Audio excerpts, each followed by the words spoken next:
ప్రాంతాలలో రహదారి సౌకర్యాలేమి వల్ల ప్రజలు ఎదుర్కొంటున్న సమస్యలను దృష్టిలో పెట్టుకుని పార్వతీపురం జిల్లాకు 105 కోట్ల రూపాయల మంజూరు చేసినట్టు మంత్రి తెలిపారు. ఈ రహదారులను పూర్తి కావడం ద్వారా గ్రామాల మధ్య రాకపోకలు సులువవుతుందని పేర్కొన్నారు. ప్రత్యేక దృష్టి పెట్టడం వల్ల ఈ రోజు జరుగుతుందని మనం గర్వంగా చెప్పుకోగలం.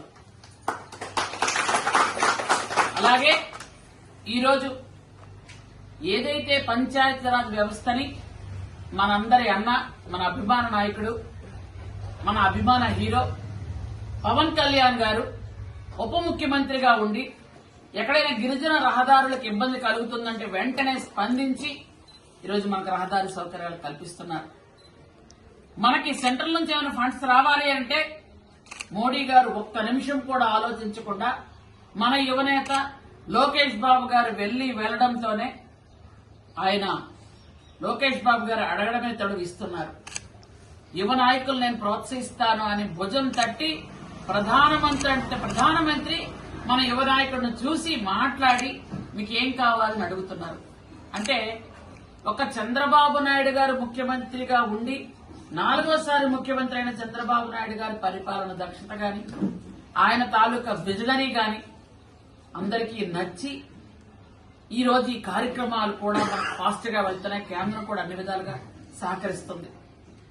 ఈరోజు పార్వతీపురం మన్యం జిల్లాలో 105 కోట్లతో ఈరోజు రహదారి సౌకర్యాలు కల్పిస్తున్నాము అని అంటే నిజంగా చాలా సంతోషంగా ఉంది. రాబోయే రోజుల్లో గిరిజనులు ప్రశాంతంగా ఏ అవసరాలకైనా విద్య, వైద్యంకి చక్కగా వాళ్ళ ప్లేస్ నుంచి వేరే ప్లేస్ కి రావడానికి అవకాశం ఉంటుంది. అలాగే 105 కోట్ల రూపాయలతో మన జిల్లా మొత్తం అయితే మన సాలూరు నియోజకవర్గానికి 24 కోట్ల రూపాయలు మనకు శాంక్షన్ అయ్యాయి. ఈ 24 కోట్ల రూపాయల్లో మనకి సాలూరు మండలానికి 7 రోడ్లు 8 కోట్ల 50 లక్షలతో, అలాగే పాచిపెంట మండలానికి 11 రోడ్లు 11 కోట్లతో, అలాగే మక్కు మండలానికి 2 రోడ్లు 4 కోట్లతో ఈరోజు మనం శాంక్షన్ చేసుకున్నాము అని అంటే నిజంగా నాకు చాలా సంతోషంగా ఉంది. ఆ రోడ్లన్నీ కూడా మనం చేసుకొని అక్కడ ఎక్కడైతే మనకి ఇబ్బంది ఉందో ఆ ఇబ్బంది లేని దగ్గరలన్నీ కూడా పెట్టుకుంటున్నాం. ముఖ్యంగా మనకి ఎలాంటి రోడ్లు అంటే మీకు ఉదాహరణకు ఒక 2 రోడ్లు చెప్తే మీకే అది క్లియర్ గా అర్థం అవుద్ది. మనకి పాచిపెంట మండలంలో సరాయవలస రోడ్డు నుంచి బయలుగుడ్డి రోడ్డు అది 80 లక్షలతో మనం పెట్టుకున్నాం.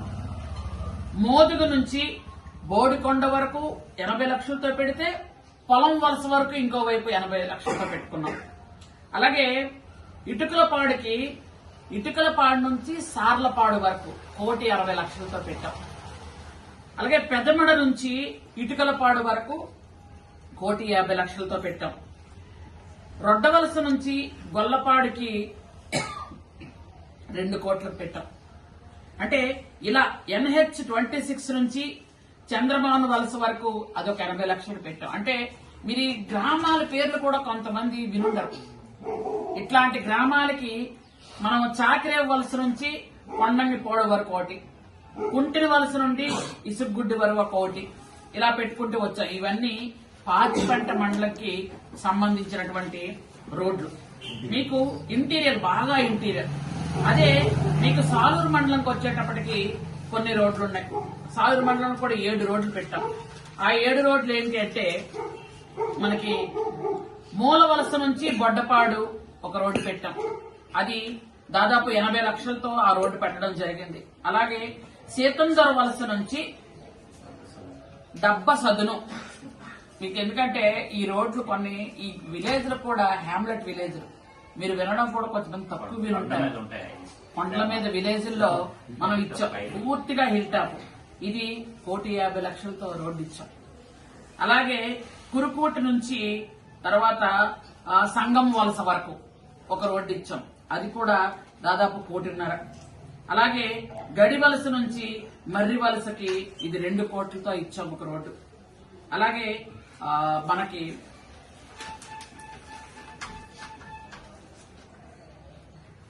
కారడవలస నుంచి ఎగువ కాసాయి వలస వరకు ఒక రోడ్డు ఇచ్చాం.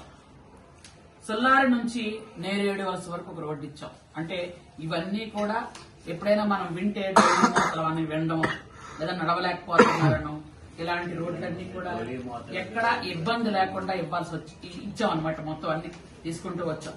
అలాగే మక్కువ మండలంకి వచ్చేటప్పటికి 2 రోడ్లు ఇచ్చాం. ఏంటంటే నంద నుంచి బీరమాసి, మీకు అందరికి కూడా తెలుసు, అది 2 కోట్ల రూపాయల రోడ్డు ఇచ్చాం. అలాగే కొంజపాక నుండి పెనుగొండ వరకు 2 కోట్ల రోడ్డు ఇచ్చాం. ఇవి మొత్తం కలిపి 24 కోట్లతో మన సాలూరు నియోజకవర్గానికి రోడ్లు ఇచ్చుకుంటూ వెళ్ళాం. ఈ రోజు మీకు ఇప్పుడు చెప్పిన రోడ్లేవి కూడా ఇంతకు పూర్వం కనీసం ఫార్మేషన్ కూడా జరగని రోడ్లు. వాళ్ళు కనీసం పాపం నడిచి రావడమే తప్ప, వీలైతే బైక్, అది వర్షాకాలం కాకపోతే వచ్చిన బైక్.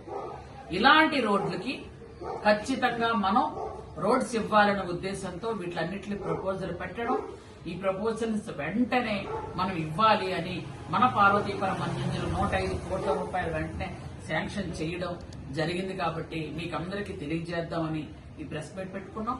అలాగే ఈ రోడ్లతో పాటు మనం ఈ మధ్యకాలంలో ఎక్కడ హాస్టల్స్కి వెళ్ళినా వాటర్ ప్లాంట్ లేదనో టాయిలెట్ లేదనో మాట్లాడుకుంటున్నాం. మౌలిక సదుపాయాలకి మనం ఇచ్చినప్పటికీ కూడా ఈ మధ్య వాటర్ ప్లాంట్స్ ఏంటంటే తిరుపతి ఐఐటి కుర్రవాళ్ళు కొత్తగా వాళ్ళు వాటర్ ప్లాంట్స్ కూడా ఆర్ఓ ప్లాంట్స్ ని డిఫరెంట్ గా తయారు చేస్తున్నారు.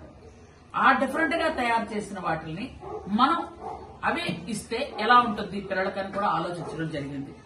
మనం రాష్ట్రం మొత్తం మీద 37 కోట్ల 50 లక్షల రూపాయల్ని అన్ని హాస్టల్స్ కి, గిరిజన హాస్టల్స్ కి, నా ఉద్దేశం ఆశ్రమ్ స్కూల్స్ కానీ గురుకులాలు కానీ మొత్తం అన్ని మన రాష్ట్రంలో ఉన్న అన్ని హాస్టల్స్ కి 37 కోట్ల 50 లక్షల రూపాయలు ఆర్ఓ ప్లాంట్లకి, టాయిలెట్లకి ఇవ్వడం జరుగుతుంది. అయితే ఇవి రాష్ట్రం మొత్తం మీద 37 కోట్ల 50 లక్షలు అయితే మన పార్వతీపురం మన్యం జిల్లాకి 4.5 కోట్లు వచ్చింది. మన అన్ని 9 ఐటీడీఏల పరిధిలో చూసుకుంటే మన ఇక్కడ 4.5 కోట్లు వచ్చింది. ఇక్కడ 4.5 కోట్లలో మనకి 75 టాయిలెట్స్ వచ్చాయి మన సాలూరు నియోజకవర్గానికి. అంటే దీనిలో ఏంటంటే మన పార్వతీపురం మన్యం జిల్లాకి 4.5 కోట్లు వస్తే దీంట్లో సాలూరుకి మాత్రం 93 లక్షలు వచ్చింది. సాలూరు హాస్టల్స్ అన్నిటికి కూడా దాంట్లో ఓన్లీ టాయిలెట్స్ కి టాయిలెట్స్ మొత్తం 3 RO plants, 75 toilets, 3 RO plants కి మనకి 93 లక్షలు వచ్చింది. ఇది కూడా మొత్తం రాష్ట్రంలో ఉన్నటువంటి అన్ని ఐటీడీల పరిధిలో ఉన్నటువంటి అన్ని గిరిజన